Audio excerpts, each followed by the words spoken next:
तो hello everyone, welcome to my YouTube channel study with VAV. तो हम आपको बता दें कि हमारे इस चैनल पे BCA, BBA, BCom and MCA से रिलेटेड सब्जेक्ट की वीडियो डाले जाते हैं।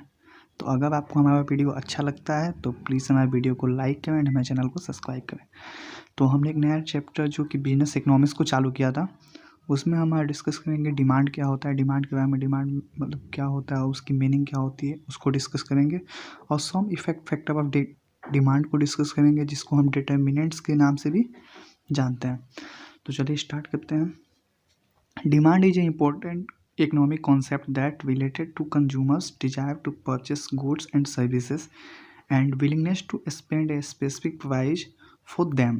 Demand is a represent the relationship between price and quantity. ठीक है, तो सबसे पहले डिमांड होता क्या है मैं आपको सिंपल लैंग्वेज में समझा देता हूँ। डिमांड एक इकोनॉमिकल का एक बिजनेस इकोनॉमी का एक इम्पोर्टेंट कॉन्सेप्ट होता है, जो कि कैपेसिटी बताता है कस्टमर की कि वो प्रोडक्ट को खरीदेगा कि नहीं खरीदेगा, उसकी विलिंगनेस स्पेंड मतलब जो कितना पैसा एक प्रोडक्ट के प्रति खर्च कर सकता है, इसको दर्शाता है डिमांड।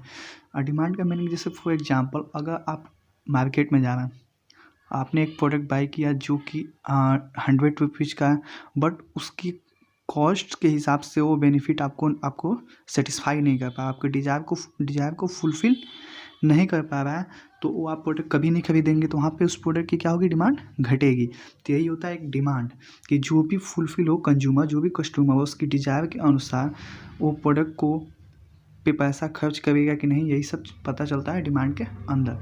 डिमांड एक रिलेशनशिप बताता है प्राइस एंड क्वांटिटी के हिसाब से। डिमांड में क्या होता है कि आप जब प्राइस इंक्रीज करेंगे तो उस प्रोडक्ट की क्वांटिटी घट जाएगी, और जब आप प्राइस को डिक्रीज करेंगे तो क्वांटिटी उसकी इंक्रीज हो जाएगी। यह इनवर्स रिलेशनशिप रिप्रेजेंट करता है डिमांड, प्राइस एंड क्वांटिटी के बीच।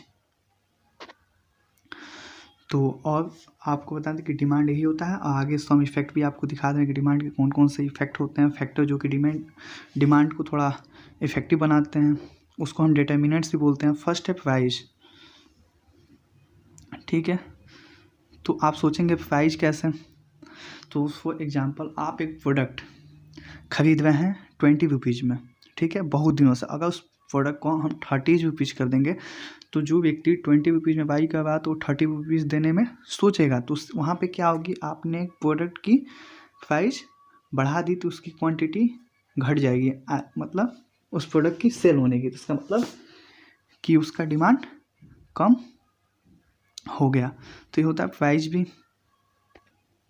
और इनकम सेकेंड हो गया इनकम। इनकम कैसे इफेक्ट करती है डिमांड को, तो देखिए, अगर कोई व्यक्ति वो 250 रुपये अर्न कर रहा एक दिन में, तो कभी भी 300 का प्रोडक्ट कभी बाई नहीं करेगा। फॉर एग्जांपल, अब वो हमने कोई प्रोडक्ट बनाया जिसकी कास्टिंग 200 है, और उस पर्सन की या उस कस्टमर की पॉकेट मनी ही 150 रुपये है, तो कभी प्रोडक्ट को बाई करेगा नहीं। इसलिए जो भी हम प्राइसिंग रखते हैं वो कस्टमर के इनकम्स एंड ऑडिट करते हैं कि सोसाइटी या मार्केट में इस प्राइस की डिमांड क्या रह सकती है, लोगों को हम कितने प्राइस में उस प्रोडक्ट को बेचेंगे तो उसकी क्वांटिटी ज़्यादा सेल होगी।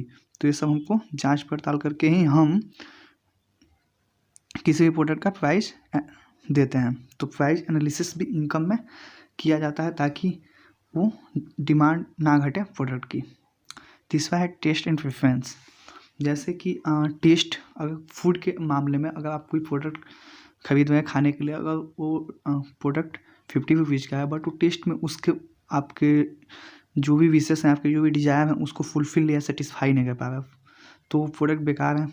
एंड प्रेफरेंस क्या होता है कि लोग सजेस्ट करते हैं, जैसे कि अगर वो 50 रुपये में प्रोडक्ट देगा और एक व्यक्ति 60 रुपये में प्रोडक्ट देगा, ठीक है, बट 50 रुपये प्रोडक्ट में क्वालिटी कम है उस प्रोडक्ट की, आप 60 रुपये वाले में क्वालिटी अच्छी है उस फूड की, टेस्ट में वो अच्छा है, क्वांटिटी में भी अधिक है, 50 रुपीज़ वाले से ज़्यादा है उसकी क्वांटिटी एंड क्वालिटी। तो कोई भी रेफरेंस देगा कि हाँ आप जाके इस प्रोडक्ट को खरीदें, तो आप वहाँ पे क्या होगी, उस प्रोडक्ट की पर्टिकुलरली डिमांड बढ़ेगी। तो टेस्ट एंड प्रेफरेंस भी डिमांड पे फैक्टर डालता है। ठीक है, चौथा है पॉपुलेशन। अब ये भी मैटर रखता है कि किस एरिया के लिए कौन से प्रोडक्ट अच्छे हैं। पॉपुलेशन मतलब जनसंख्या। अब फॉर एग्जांपल सिटी में एक प्रोडक्ट 100 रुपीज़ की बिक रही है, ठीक है। बट आप गाँव में अगर जाकर उस प्रोडक्ट को 100 रुपीज़ में बेचेंगे तो प्रोडक्ट नहीं बिकेगी, क्योंकि वहाँ की जो भी इकोनॉमिक्स है वो सिटी के इकोनॉमिक्स से कम्पेरेटिवली कम है लोगों की, ठीक है। तो वहाँ पे क्या होता है, और एज प्रोडक्ट बिकेगा नहीं, उसकी डिमांड डिक्रीज हो जाएगी एंड पॉपुलेशन भी ज़्यादा मायने रखता है। जहाँ ज़्यादा पॉपुलेशन होगी वहाँ प्रोडक्ट ज़्यादा बिकेगा, वहाँ डिमांड भी प्रोडक्ट की ज़्यादा होगी। जहाँ पॉपुलेशन कम होगा वहाँ डिमांड भी उस प्रोडक्ट की कम होंगी। एंड फिफ्थ पॉइंट है numbers of buyers in the market.